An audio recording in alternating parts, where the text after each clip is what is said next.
வணக்கம் நண்பர்களே. டாக்டர் முரளி வைட்டியில் மீண்டும் உங்களை சந்திக்கிறதுல எனக்கு மட்டற்ற மகிழ்ச்சி. வெல்கம். இந்த வாரம் நம்ம மில்லட்ஸ் சிறுதானியங்களை பற்றி விவரமாக பார்க்கலாம்.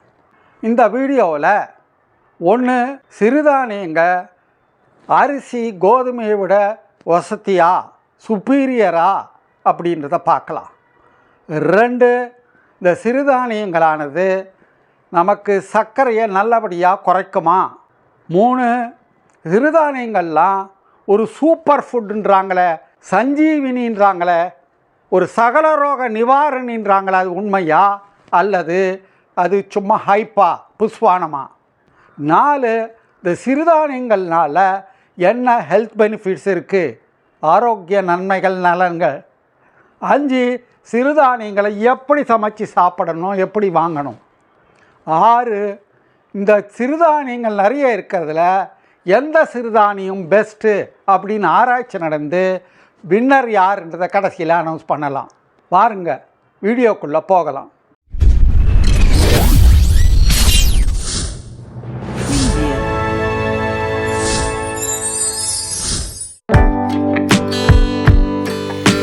இப்போ நாட்டில் சர்க்கரையினுடைய தாக்கம் வேகம் ரொம்ப ஜாஸ்தியாக போச்சு.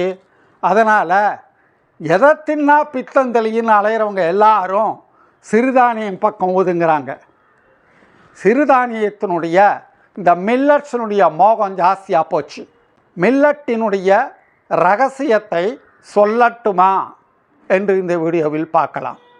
இந்த மில்லட்ஸ் சிறுதானியங்களானது 2000-3000 ஆண்டுகள் பழமையான ஹிஸ்ட்ரியை கொண்டவை, இன்று நேற்று வந்தவை அல்ல. சிறுதானியம்னு ஏன் பேர் வந்தது அப்படின்னா, இதனுடைய விதைகள் ரொம்பவும் சிறிதாக இருக்கிறது, கண்ணுக்கு தெரியாமல். மூர்த்தி சிறிதானாலும் கீர்த்தி ரொம்ப பெருசு. அதனால் விளையக்கூடிய பலன்கள் மிக அதிகம், ஆச்சரியப்படத்தக்கவை. இந்த விதைகள் சிறியலை, ஆனால் இது என்ன விதமான மண்ணில் கூட விளைஞ்சிரும். ஜாஸ்தி தண்ணி தேவையில்லை. 65 நாளில் பயிராயிரும். 2023 இன்டர்நேஷ்னல் இயர் ஆஃப் சிறுதானியங்களில் அனௌன்ஸ் பண்ணாங்க மில்லட்ஸ்ன்னு. அதிலிருந்தே அதனுடைய முக்கியத்துவத்தை பற்றி பார்த்துக்கலாம். இந்தியாவில் ராஜஸ்தானில் 44% விளையுது. அதுலேருந்தே உங்களுக்கு தெரியும், வறட்சி பிரதேசமான ராஜஸ்தானில் அதிகபட்சம் விளையுதுன்னா தண்ணி ஜாஸ்தி தேவையில்லைன்னு. மொத்தம் உலகத்தில் 38% ப்ரொடக்ஷனுக்கு இந்தியாவில் தான் விளையுது. இந்த சிறுதானியங்கள் என்னென்ன என்பதை பற்றி பார்க்கலாம். மொத்தம் 8 சிறுதானியங்கள். அதில் நம்ம இந்த வீடியோவில் பார்க்க போகிறது 6 சிறுதானியங்களை பற்றி விவரமாக. 1, கம்பு. 2, ராகி அல்லது கேழ்வரகு. 3, வரகு. 4, சாமை.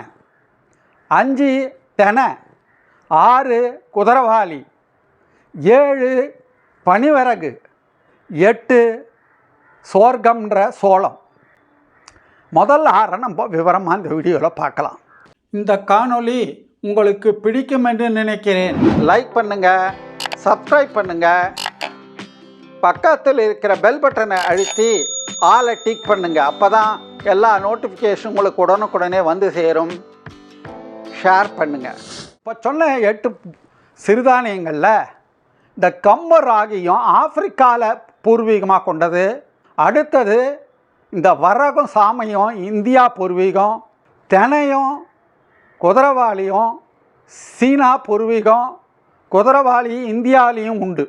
இப்போ வீடியோக்குள்ளே போய் விவரமாக ஒவ்வொரு சிறுதானியத்தை பற்றியும் அலசலாம். ஒவ்வொரு சிறுதானியத்தை பற்றி பார்க்கும்போதும் அதனுடைய என்னென்ன ஊட்டச்சத்துக்கள் இருக்குது, அதனுடைய ஹெல்த் பெனிஃபிட்ஸ் என்ன சுகாதார நலன்கள், என்ன ரெசிபிஸ் அதை வச்சு செய்யலாம், இதை 3 பற்றியும் பார்க்கலாம். முதல்ல நம்ம பார்க்க போகிறது கம்பு. இந்த கண் முன்னால் சார்ட் வருது பாருங்கள். கம்பில் இருக்க நியூட்ரிஷனல் இன்ஃபர்மேஷன் விவரமாக பார்க்கலாம். புரதம் 11 கிராம், இரும்பு 6.5 மில்லிகிராம், கால்சியம் 42 மில்லிகிராம், நார்ச்சத்து 8, கிளைசமிக் இண்டெக்ஸ் 54, கார்போஹைட்ரேட்ஸ் 67. இந்த கம்பில் இரும்பு சத்து அதிகமாக இருக்குது 6.5, நார்ச்சத்து 8 இருக்குது. என்னென்ன ஹெல்த் பெனிஃபிட்ஸ் இதனால் இருக்குது அப்படின்னு பார்த்தோம்னா, ஒன்று, சோக நோயை குணப்படுத்தும். அனிமியா, அயர்ன் கண்டென்ட் ஜாஸ்தி இருக்கிறதுனால நான் சொன்ன மாதிரி 6.5 மில்லிகிராம் இருக்குது. இதய நோயை குணப்படுத்துறதுக்கு உதவுது. கார்டியோவாஸ்குலர் டிசீஸை தடுக்குது. 3, நோய் எதிர்ப்பு சக்தியை அதிகரிக்குது. இம்யூனிட்டி. 4, உடம்பிற்கு ஆற்றல் வலிமையை அதிகமாக கொடுக்குது. அஜீரணத்தை குறைக்குது. இந்த பேர்ல் மில்லட்டை கம்பை வச்சு என்னென்ன ரெசிபி செய்யலாம் அப்படின்றது ரெசிப்பினுடைய பேரை மட்டும் பார்ப்போம். விவரமான செய்குறிப்பெல்லாம் கிடையாது. இது குக்கிங் சேனல் இல்லை. 1 கிச்சடி, 2 தோசை, 3 இட்லி, 4 உப்புமா, 5 சப்பாத்தி, 6 பொங்கல். அடுத்தது வாங்க, ராகி, அதாவது கேழ்வரகு தான் ராகின்றோம், அதை பற்றி பார்க்கலாம். இந்த ராகியை தான் ஃபிங்கர் மில்லட் அப்படின்னு சொல்கிறாங்க. இதனுடைய நியூட்ரிஷனல் இன்ஃபர்மேஷன் என்னன்னா, புரதம் 7.3 கிராம், இரும்பு 5 gram, calcium 344 milligram, fibre 3.6, glycemic index 52, carbohydrate 66.6. ராகியில் கால்சியம், அயர்ன், ஃபைபர் எல்லாம் ஜாஸ்தியாக இருக்குது. இதனால் என்ன சுகாதார நலன்கள்னு பார்க்கலாம். 1, எலும்புகளுக்கு கால்சியம் ரொம்ப நல்லது, வலிமை சேர்க்குது. 344 மில்லிகிராம் இருக்குது ராகியில். சர்க்கரை நோயை கட்டுப்படுத்த உதவுது. என்னென்ன ரெசிபி செய்யலாம் அப்படின்றத பார்க்கலாம். இட்லி, தோசை, அடை, கொழுக்கட்டை, இடியாப்பம், இனிப்பு. அடுத்து வர்றது வரகு, கோடோ மில்லட் அப்படின்றாங்க. இதனுடைய நியூட்ரிஷனல் இன்ஃபர்மேஷனை முதல்ல உங்கள் முன்னால் இருக்க சார்ட்டில் பாருங்கள். புரதம் 8.3 கிராம், இரும்பு 0.5 milligram, calcium 27 milligram, fibre 8, glycemic index 50லேருந்து 65, கார்போஹைட்ரேட் 66.6. இப்போது வரகுனுடைய விசேஷ குணம் என்னன்றதை பார்ப்போம். வரகில் கிளைசமிக் இண்டெக்ஸ் ரொம்ப கம்மியாக இருக்குது. அது க்ளூட்டன் ஃப்ரீ, க்ளூட்டன் கிடையாது. இன்ஃபேக்ட் எல்லா சிறுதானியங்களையுமே க்ளூட்டன் கிடையாது. வரகுனுடைய ஹெல்த் பெனிஃபிட்ஸ் என்னன்னு பார்த்தா, 1, எடை குறைப்பதில் உதவுது. 2, இதய ஆரோக்கியத்தை மேம்படுத்துது. என்ன ரெசிபி செய்யலான்னா, புட்டு, வெண்பொங்கல், காரப்பணியாரம், இட்லி, புளியோதரை எல்லாம் செய்யலாம். அடுத்து நாம் சாமன்ற லிட்டில் மில்லட்டை பற்றி பார்க்கலாம். இதனுடைய நியூட்ரிஷனல் இன்ஃபர்மேஷன் பாருங்கள் உங்கள் முன்னால் இருக்க சார்ட்டில். புரதம் 7.7 கிராம், இரும்பு 1.5 milligram, calcium 17 milligram, fibre 7.6, glycemic index 52, carbohydrate 60லேருந்து 65. சாமையினுடைய விசேஷம் என்னென்னா, புரதச்சத்து நிறைய இருக்குது, புரோட்டீன்ஸு, நார்ச்சத்து ஃபைபர்ஸ் நிறைய இருக்குது, மினரல்ஸ் நிறைய இருக்குது. என்ன ஆரோக்கியம் நன்மைகள் அப்படின்னு பார்த்தா, 1, சேட்டைட்டி திருப்தி உணர்வு உண்டு பண்ணுது, எடை பராமரிப்பில் உதவுது, இரத்த சர்க்கரையை கட்டுப்பாட்டில் வைக்குது, கெட்ட கொழுப்பை குறைக்குது. ரெசிபிஸ் என்ன செய்யலாம் அப்படின்னா, இட்லி, வெண்பொங்கல், இடியாப்பம், காய்கறி பிரியாணி இதெல்லாம் செய்யலாம். அடுத்தது நம்ம தினை, ஃபாக்ஸ்டைல் மில்லட்ன்றாங்க இங்கிலீஷில். இதனுடைய நியூட்ரிஷனல் இன்ஃபர்மேஷன் பார்க்கலாம் சார்ட்டில். புரதம் 12.3, இரும்பு 2.8, calcium 31 milligram, fibre 8.5, glycemic index 59, carbohydrate 63 gram. Foxtail millet என்ன ஸ்பெஷாலிட்டி அப்படின்னா, இதில் பி காம்ப்ளெக்ஸ் வைட்டமின் சத்துக்க நிறைய இருக்குது. ஆன்டி ஆக்சிடென்ட்ஸ் மலிஞ்சு கிடக்குது. இதனுடைய ஹெல்த் பெனிஃபிட்ஸ் என்ன அப்படின்னா, மூளை ஆரோக்கியத்தை அதிகப்படுத்துது, பிரெயின் ஹெல்த். 2, நோய் எதிர்ப்பு சக்தி, இம்யூனிட்டியை பெருக்குது. ரெசிபீஸ் இட்லி, அல்வா, காரப்பணியாரம், பாயசம், அதிரசம். கடைசியாக 6வதாக நம்ம பார்க்க போகிறது குதிரவாளி, பான்யார்ட் மில்லட்ன்றாங்க. அதனுடைய ஊட்டச்சத்து விவரங்களை பார்க்கலாம் வாங்க. புரதம் 11.25 கிராம், இரும்பு 1.5 milligram, calcium 11 milligram, fibre 13.6, glycemic index 50, carbohydrate 65லேருந்து 66. குதிரவாளியில் என்ன சத்துக்கள் ஜாஸ்தி இருக்குது அப்படின்னா இரும்பு சத்து, கால்சியம், நார்ச்சத்து, பாஸ்பரஸ் நிறைய இருக்குது, புரதச்சத்து நிறைய இருக்குது. ஹெல்த் பெனிஃபிட்ஸ் என்னன்னு பார்க்கலாம் வாங்க. செரிமானத்தை சீராக்குது, உடம்பிற்கு புத்துணர்ச்சி அளிக்குது, இரத்த அழுத்தத்தை பிபியை கட்டுப்படுத்துது, இதய நோயிலிருந்து பாதுகாக்குது, சர்க்கரையை கட்டுப்படுத்துது. ரெசிபீஸ் களி, கஞ்சி, இட்லி தோசை, பொங்கல், உப்புமா, கிச்சடி, பிசிபேலாபாத், புலவு, லெமன் ரைஸ், தயிர் சாதம். எல்லா சிறுதானியம் பார்க்கும்போது கிளைசெமிக் இண்டெக்ஸ் சொல்கிறோமே, அது என்ன அப்படின்றத பார்த்துடலாம். ஒரு உணவுப் பொருளானது சாப்பிடும்போது இரத்த குளுக்கோஸ் அளவை உடனடியாக எந்த அளவு உயர்த்துது அப்படின்றது தான் இந்த கிளைசெமிக் இண்டெக்ஸ். தமிழில் இதையே தான் சர்க்கரை உயர்த்தும் குறியீடு அப்படின்றாங்க. இவ்வளோ நேரம் பார்த்த எல்லா சிறுதானியங்களையும் பற்றியும் நியூட்ரிஷனல் இன்ஃபர்மேஷன், ஹெல்த் பெனிஃபிட்ஸ் என்னென்ன இந்த மாஸ்டர் சார்ட்டில் கொடுத்துருக்கு, அதை பாருங்கள் போதும். இதை அப்படியே ஸ்க்ரீன்ஷாட் எடுத்து வச்சா எல்லா சந்தேகங்களுக்கும் ஆகும். அடுத்து நம்ம பார்க்க வேண்டியது, முதல்ல சொன்ன மாதிரி அரிசி கோதுமையை விட இந்த சிறுதானியங்கள் உயர்வானதா நம்ம வாழ்க்கை முறைக்கு, நோய்களை குணப்படுத்துறதுக்கு அப்படின்னு பார்த்தா ஆமாம். இதில் நார்ச்சத்து அதிகமாக இருக்குது, ஃபைபர் 2, கிளைசெமிக் இண்டெக்ஸும் கம்மியாக இருக்குது. அதனால் அரிசியை விட கோதுமையை விட இது வசதி தான். அரிசியில் கிளைசெமிக் இண்டெக்ஸ் ஏறக்குறைய 72, கோதுமைக்கு 74 சில்லற. நார்ச்சத்து அரிசியில் 0.2, கோதுமையில் 1.2. ஆனால் இங்கே நம்ம சிறுதானியத்தில் எல்லாமே அதிகம். சர்க்கரை நோயை கட்டுப்படுத்துறதுல இது ஒரு வரப்பிரசாதமா, இதுதான் எக்ஸ்பர்ட்டா அப்படின்னு பார்க்கும்போது சந்தேகம் இல்லாமல் அரிசி கோதுமையை விட இது பரவாயில்ல தான். கிளைசெமிக் இண்டெக்ஸ் அதை விட கம்மி தான். அதே நேரம் சர்க்கரை இல்லாமல் இல்லை, இதுலேயும் சர்க்கரை இருக்குது. நிறைய சாப்பிட்டா குளுக்கோஸ் அளவு பறந்துடும் மேலே. அதனால் இதை மிதமாக தான் சாப்பிடணும்.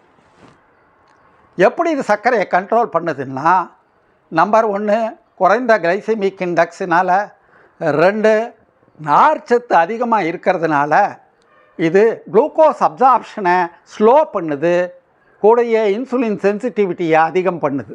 எங்கப்பா எல்லாம் கிளம்பிட்டீங்க சிறுதானியம் வாங்கிறதுக்கா? ஒன்றும் அவசரம் இல்லை, தீந்து போகாது.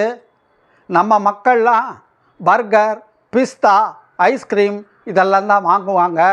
சிறுதானியம் அவங்களுக்கு என்னான்னே தெரியாது பாதி பேருக்கு. நிதானமாக போய் வாங்கலாம். இனிமே தான் முக்கியமான பார்ட்டெல்லாம் வரப்போகுது, உன்னிப்பாக கவனிங்க. இப்போது இந்த சிறுதானியங்களால் என்ன ஆரோக்கிய நலன்கள் கிடைக்குது, ஹெல்த் பெனிஃபிட்ஸ் என்னென்ன கிடைக்குதுன்னு பார்க்கலாம். சிறுதானியங்கள் இதய ஆரோக்கியத்தை அதிகப்படுத்தி இதய நோயிலிருந்து நம்ம பாதுகாக்குது, கொலஸ்ட்ராலை கண்ட்ரோல் பண்ணுறதுக்கு உதவுது, இரத்த கொதிப்பு வராமல் பார்த்துக்குது, பிபியை கண்ட்ரோல் பண்ணுது, அது டைஜஸ்டிவ் ஹெல்த்தை பார்த்துக்குது, எலும்புகளுக்கு ஸ்ட்ரென்த் கொடுக்குது கால்சியம் மூலம். இதை தவிர வெயிட் கண்ட்ரோலில் ரொம்ப உதவுது, வெயிட் லாஸுக்கு உதவுது. எப்படி? சேட்டைட்டி என்ற திருப்தி உணர்வை உண்டு பண்ணி வெயிட் ஏறாமல் பார்த்துக்குது. ஃபைபர் ஜாஸ்தியாக இருக்கிறதுனால கான்ஸ்டிபேஷன் இல்லாமையும் பார்த்துக்குது. சீலியாக் டிசீஸ் உள்ளவங்க தைரியமாக நம்ம சிறுதானியங்களை சாப்பிட்லாம். ஏன்னா இதில் க்ளூட்டன் இல்லை, க்ளூட்டன் ஃப்ரீ எல்லா சிறுதானியங்களுமே. இந்த சிறுதானியங்களில் நிறைய மினரல்ஸ் இருக்குது, வைட்டமின்ஸ் இருக்குது, தாது பொருட்கள் தவிர புரோட்டீன்ஸ் எல்லாம் இருக்குது. அதனால் இதில் இல்லாதே கிடையாதுலாம், அந்த அளவு சத்து பொருட்கள் மலிந்து கிடக்குது. முன்னும் என்னங்க வேணும்? எல்லாரும் இருக்க இடத்தை விட்டு இல்லாத இடம் தேடி அலையிறீங்க. எப்படி சாப்பிடணும் இந்த சிறுதானியங்களை பற்றி ஒரு சின்ன குறிப்பு பார்க்கலாம். 1, முழு தானியமாக தான் சாப்பிடணும். அதை பாலிஷ் பண்ணி சாப்பிடக்கூடாது. ஆர்கானிக்காக நல்லபடியாக முழு தானியமாக வாங்கி சாப்பிடணும். கிராமங்களுக்கு போய் நேரடியாக விவசாயிக்கிட்டேருந்து வாங்கலாம், இல்லை ஆர்கானிக் ஸ்டோர்ஸில் வாங்கலாம்.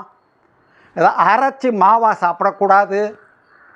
2, ஒரு நாளைக்கு ஒரு தடவை மத்தியான வேலையில் சாப்பிட்றது ப்ரிஃபரபிள். 3 வேளையும் சாப்பிடக்கூடாது. 2, ஒரு நாளைக்கு ஒரு சிறுதானியம் போதும், 2-3 சிறுதானியம் வேண்டாம். எப்படி சமைக்கிறதுன்னா, இந்த வாங்கின முழு தானியத்தை ராத்திரிலேயே ஒரு 8 மணி நேரம் ஊற வச்சு மறுநாள் சமைக்கணும். முடிஞ்ச வரைக்கும் நம்ம அரிசி சாதம் சாப்பிட்றோம் இல்லையா, அந்த மாதிரி சாதமாக செஞ்சு சாப்பிட்டா நல்லது. இந்த கூழ் கஞ்சி இதெல்லாம் சர்க்கரை அளவை எப்படி இருந்தாலும் ஜாஸ்தி தான் பண்ணோம். கூழ் கஞ்சி சாப்பிட்டாலும் அளவு குறைச்சலாக சாப்பிடணும். Moderation is the key. எங்கே போனாலும் குவான்டிட்டி தான் முக்கியம். நம்ம சர்க்கரை லெவலுக்கு ஒத்துக்கிற மாதிரி அளவு குவான்டிட்டியை சாப்பிடணும். இந்த ஸ்நாக்ஸ் எல்லாம் செய்கிறாங்க இப்போ மார்க்கெட்டில் வந்துருக்கு. சிறுதானியத்தில் பக்கோடா, மிக்சர், முறுக்கு, இனிப்பு எல்லாம், பிஸ்கட் கூட வந்துருச்சு. இதெல்லாம் சாப்பிடக்கூடாது. இது சாப்பிட்டாலும் சர்க்கரை லெவல் ஏறும். முதல்ல சொன்ன மாதிரி மாவாக செஞ்சு அரைச்சி சாப்பிடக்கூடாது. கடைசி லெவலுக்கு வந்துட்டோம். இப்போ போட்டி நம்ம அந்த போட்டியை பற்றி பார்ப்போம். சிறுதானியங்களில் எது பெஸ்ட்டு அப்படின்னு பார்க்கலாம். நாம் இந்த போட்டிக்கு 8 சிறுதானியத்தை முதல்ல எடுத்துக்கிட்டதில் அலசனத்தில் முதல் ரவுண்டில் 4 சிறுதானியங்கள் செமிஃபைனலுக்கு வந்தாங்க. அது யார் யாருன்னா கம்பு, ராகி, சாம, குதிரவாளி. இந்த 4 பேருக்கும் போட்டி நடந்ததில் 2 பேர் ஃபைனலுக்கு முன்னேறினாங்க. இந்த போட்டியில் எது முக்கியமாக பார்க்கப்பட்டது அப்படின்னா கிளைசெமிக் இண்டெக்ஸும் அடுத்தது நார் சத்தும். ஃபைனலுக்கு வந்த 2, 1 கம்பு, 2 குதிரவாளி. கம்பில் நார்ச்சத்து 8, கிளைசெமிக் இண்டெக்ஸ் 54. குதிரவாளியில் நார்ச்சத்து 13.6, கிளைசெமிக் இண்டெக்ஸ் 50.